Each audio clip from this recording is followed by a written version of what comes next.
Welcome back to Live With, brought to you by Yamamoto Nutrition.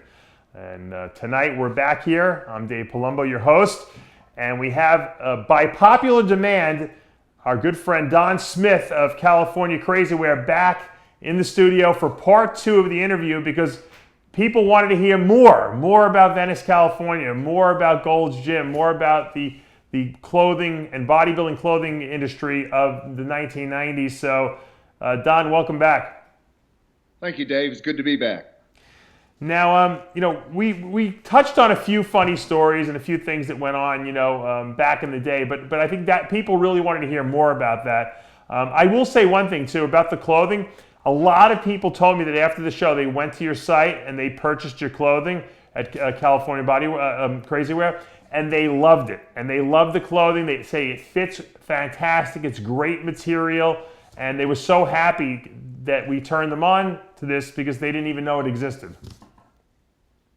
Well, thank you, Dave. Yeah, I've noticed a lot of people coming from RxMuscle site and taking advantage of the extra 10% they get off.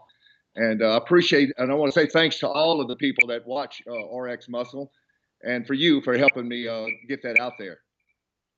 Like I said, the clothing is amazing. What was the discount code we gave them again? It was RxMuscle. All right, so if you guys go to California Crazy Wear website, crazywear.com, and you put in the RxMuscle on coupon code, you get 10% off. So that's the deal. Check out his clothing. He's got great clothing, but we're not really here to talk about clothing today. We're here to talk about the golden era of bodybuilding back in the 90s in Gold's Gym Venice. You were telling me off camera, about a story that when you first arrived at Venice Beach, you saw Tim Belknap, who, for a lot of people who don't know, Tim Belknap, believe it or not, made himself famous because he was a diabetic, a type 1 diabetic, and he really was the first huge, successful type 1 diabetic. He also, just for those of you who don't know, he also happens to be, and I didn't know this until just recently, a boa constrictor breeder, and he's like one of the best. And I didn't even know that. And so I'm still looking to talk to him about that because obviously that's a new interest of mine as well. Now, you saw Tim riding his motorcycle with no shirt on in Venice. That was the first sight that you got of a bodybuilder. Tell me about how that felt and what was it all about? Well, Dave, I've always heard about going to Gold's Gym in Venice and visiting the Mecca of bodybuilding. And I took off from Louisiana. Flew in and I'm driving down Lincoln Boulevard right there in Venice Beach. And all of a sudden I see this motorcycle coming down the road with this huge guy on it, no shirt on, real buffed, real ripped up. And of course it was Tim Belknap. And I said, wow, this is the place, when I got there, this is what I wanted to see. So it really freaked me out. I wasn't even at Gold's Gym yet. And there I was seeing all this muscle all over the place. I remember when I first went to Gold's Gym, when I first went to Venice, California, back in 1994. Before I even got to the gym, I was driving down Main Street and I saw Gary Stridham walking down the street, he had to be about 280 pounds at least. And I had been a big fan. I'd only seen him I'd only seen bodybuilders like that really in the magazines at that point. I maybe saw a few big guys, at some of the shows guest posing that he competed at, but I was like, holy mackerel, I'm in the right place, because it's like going to a flamingo park and seeing flamingos. Of course they're going to be there, but you don't really see flamingos every day. Same thing with bodybuilders. You don't see big, massive guys like that walking up and down the street, and that's what Venice was back in the 90s. Talk to me about what it was like, training at the gym with Tom Platz, because everyone knows Tom Platz probably had the greatest legs of all time, of all bodybuilders across roads, but he also trained them probably harder than anyone else did. What was it like in the gym with him, and what was his intensity like? Well, Dave, he was kind of a quiet fellow. Wasn't very loud, but I remember one specific day when I was there, and he pulled his long pants down, had some shorts on, and he posed in the mirror, and I almost fell out. I just freaked out. The legs that he had was so incredible. And when he trained with such intensity. I remember him sitting on a leg extension one time doing leg extensions, and you could just see all the muscle separation, huge, just freaky. He had legs like nobody did back then, because back then, you didn't see a lot of really, really good legs. Most people didn't have a lot of hamstring if you go back and look at the late 80s and 90s. But this guy had the legs, and that's what freaked everybody out. So much so, I think that it ended up hurting him some in that it took away from his upper body, because his legs was the center of attention on him. You'd think that because his legs were so good that he wouldn't train them as hard, but that wasn't. He just loved training legs, and that was what it was all about. It wasn't about, hey, I want to make my upper body bigger. Maybe I should lay off. He's like, I'm not going to lay off my leg training because I like leg training. He loved the pain. It seemed like. Yeah, if I had legs like that, I'd probably be doing the same thing, with freaky legs like that, like what he had back then. And we just don't see that much today, as far as the development that man had, and like you said, his training was intense. I think he would sometimes just get on the squat rack and he wouldn't count reps. He would just look at the time and just keep squatting maybe for 5 minutes, straight, and just be killer. Nobody in the gym could do that. He was just like wild on leg days, on squats. Did he train with any other people? Did he have training partners? He mostly trained by himself when I saw him. I didn't really notice any other partners. But I tell you what, Tim Belknap himself, he had phenomenal legs too. I mean, you can't take anything away from him. He kind of disappeared from the sport, but that guy was freaky as well. Both of them, you really remember, as far as their legs sticking out, both of them were the two that really had it. Yeah, no, they absolutely did it. And Tom Platz was a big squatter. He was a big believer in the squat, and I completely agree with that. I think a lot of people today don't really want to squat, and I think that's why we don't have the great legs that we had in the past. I mean, I was a huge squatter. I had a pretty big pair of legs myself, and I attribute that probably 90% to the squats, 10% to the rest of the exercises I did. I think that's how important squatting heavy weight with full range repetition is to leg development, for that matter.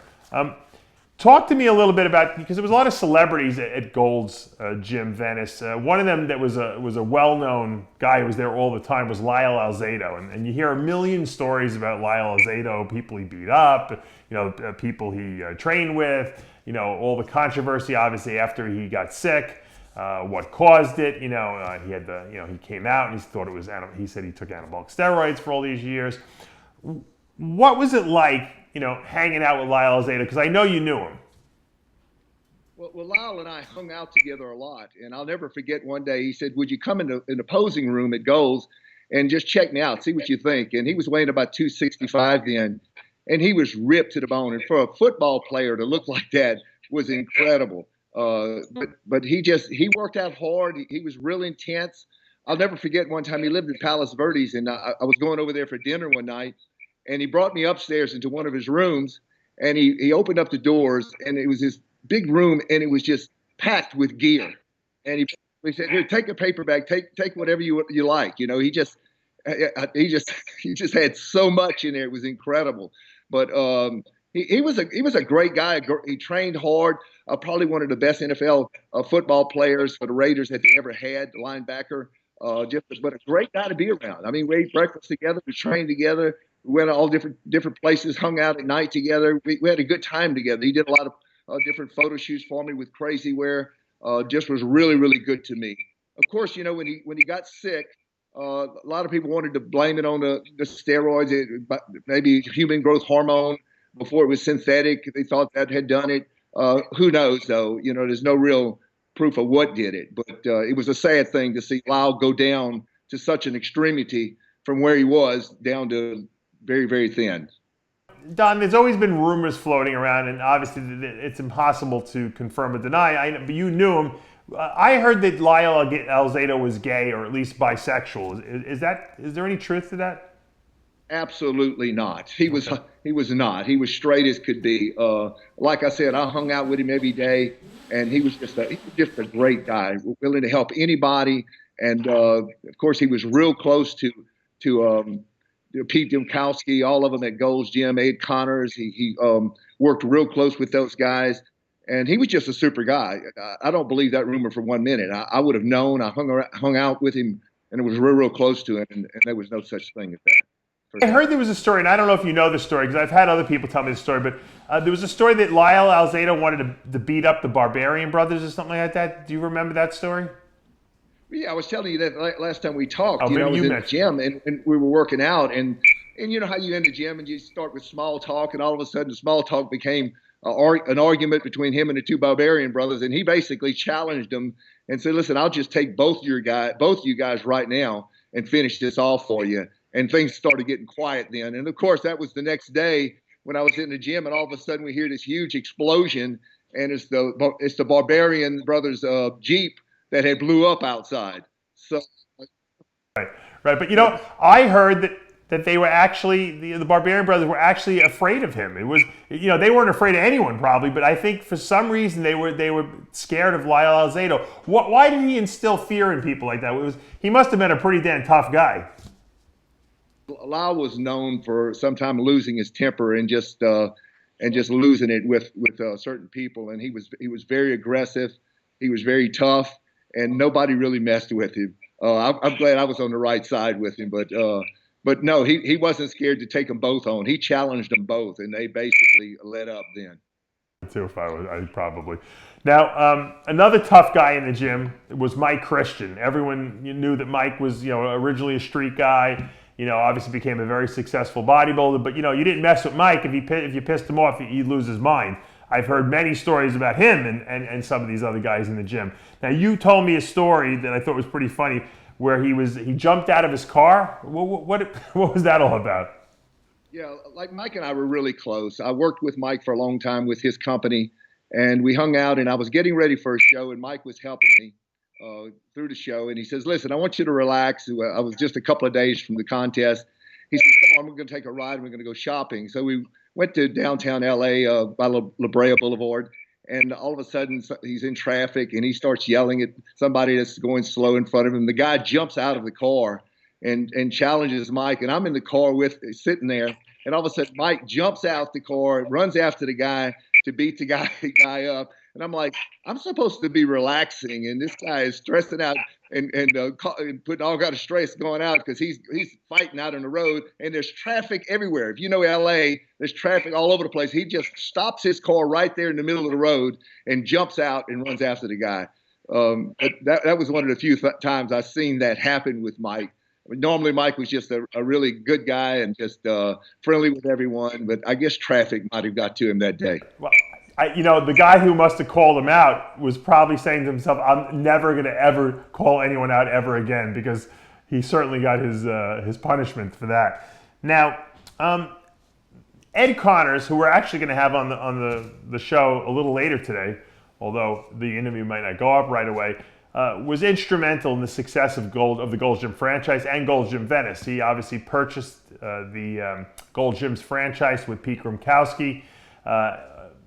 I don't know what year that was, but when they got that, they kind of redid it. They redid the image. They made it very bodybuilder friendly. I remember back in the 90s, if you were a top level bodybuilder, you didn't pay for a membership. You came in there, and then I never paid. They always let me train there. Ed loved bodybuilders. How instrumental was Ed Connors in the success, you think, of the Gold's Gym franchise ultimately? Ed Connors was a super nice guy. He was always good to any newcomer that came in. If you were coming in and you were new, he would come in. He would be there to help you find a place to stay. He was always there for you to help you stay and put you up. A lot of people spoke, well, Ed's this way or that way, but I've never heard anything or saw anything but what was good that came out of Ed. He just really reached out to a lot of people. He opened up a lot of Gold's Gym and put guys that needed work to work in there. He was always there for everybody. I can say nothing but good about Ed. Now, when you were in Gold's Gym, there were guys there who were very impressive in the gym, not only about how they looked, but how they lifted. The Barbarian Brothers are notorious for training in, work boots and cut-off flannel shirts, and they would lift crazy weights. They would reverse grip bench press like 500 pounds for reps. You had Victor Richards in there during that day, who was one of the biggest guys of all time. You had Jimmy Pellecchia coming down there every so often from New York, doing some crazy lifts. Who, in your estimation, was the most impressive guy in the gym lifting? Wow, that's a tough question because there were so many of them that were really, really impressive. The Barbarian brothers were extremely impressive, especially that they'd never really competed in bodybuilding that I had known of. But they made a name for themselves. It's kind of like what I talked about before of knowing how to promote yourself. And those guys ended up doing that and getting a lot of good advertising, a good name from it.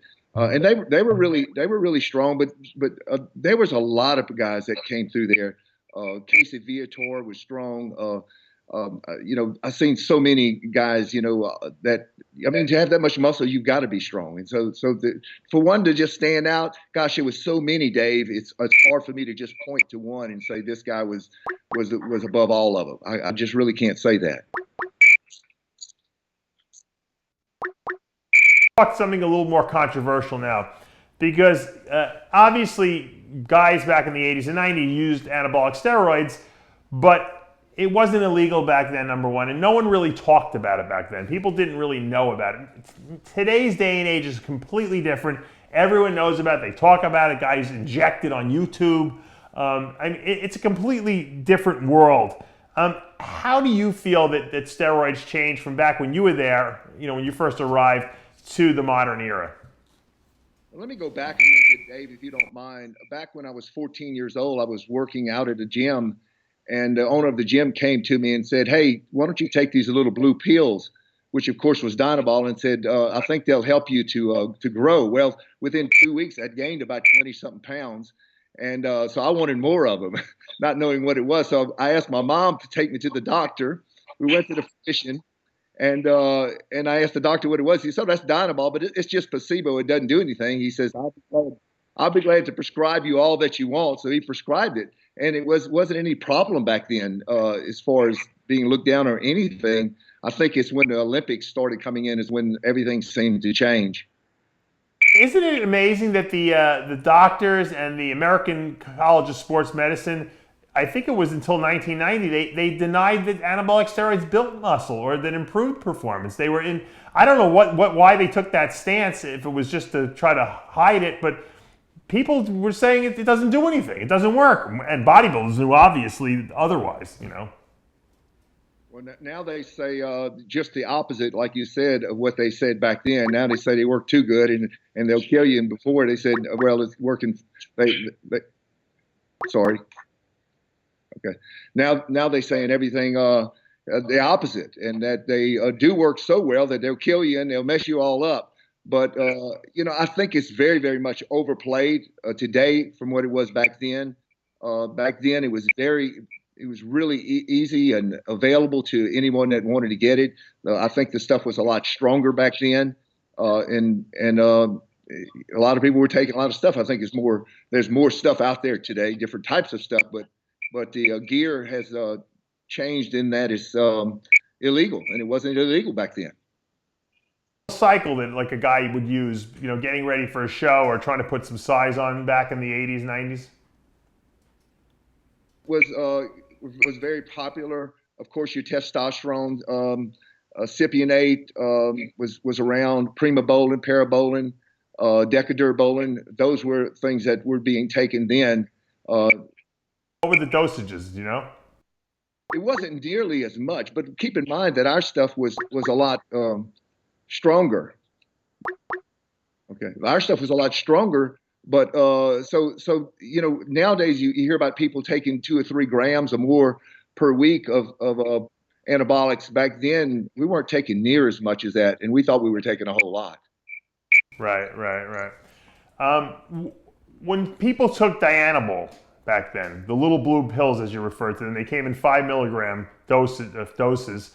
How many would people take? Because you hear stories about back in the day, Arnold would come into Gold's Gym and they'd have an ashtray on the front desk that was filled with one of them would have Dianabol, one would have Winstrol, one would have Anavar, and you grab a handful of each and pop them and you go train. I don't know if that was a myth or not, but what were guys taking dosage-wise back then?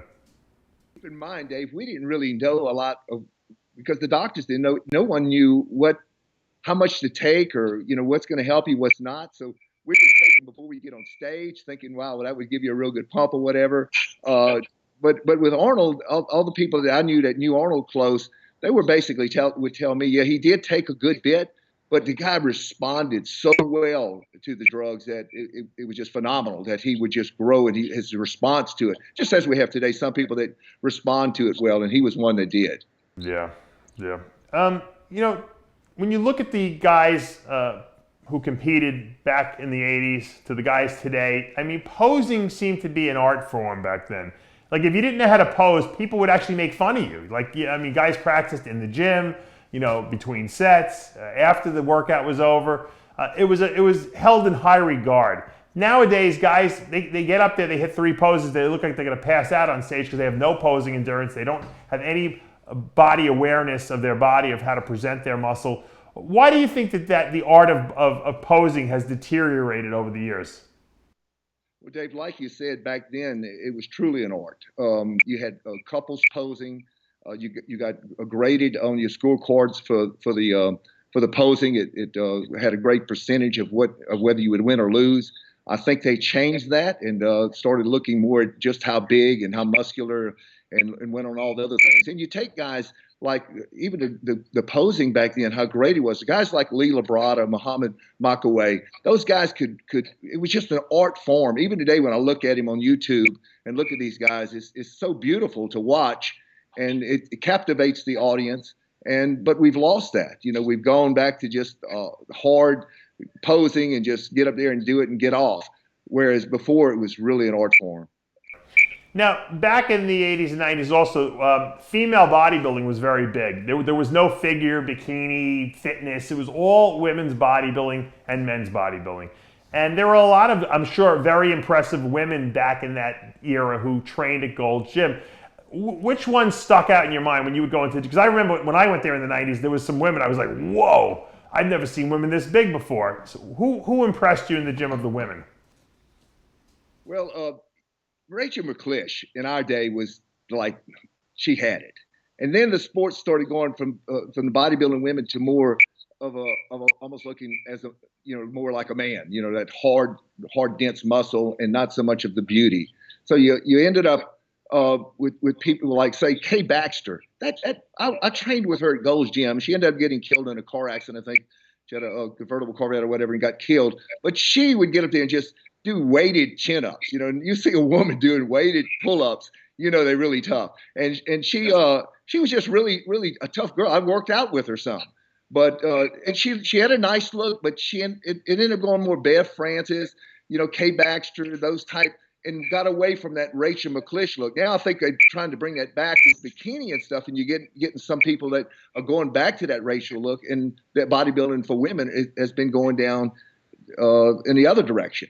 Well, they went to the women's physique division now to bring it back, so that rein it in, so to speak. And I think it's at a good point. Hopefully it won't get any crazier than it is right now. Hey, Don, I want to just, we're out of time here, but I want to thank you once again for coming on. I want you to dig through that memory of yours for more stories, because we'll have to do in another month or so, we'll do a part 3 with you. I know you got a lot more. We'll just give people a little teaser, and then we'll bring them back and we'll get some more stories out of you, because I know that the longer you think, the more great stories we're going to hear from you.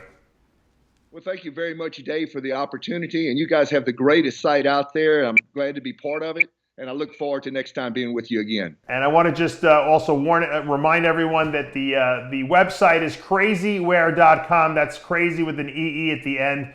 And they got some tremendous clothing there. If you guys are looking for stuff that's made for bodybuilders, that fits good, that lasts, it's durable, check it out, because Don is the originator of the bodybuilding clothing genre. So check out all his stuff. For now, though, we are out of time. Until next time, I'm Dave Palumbo with another edition of Live With.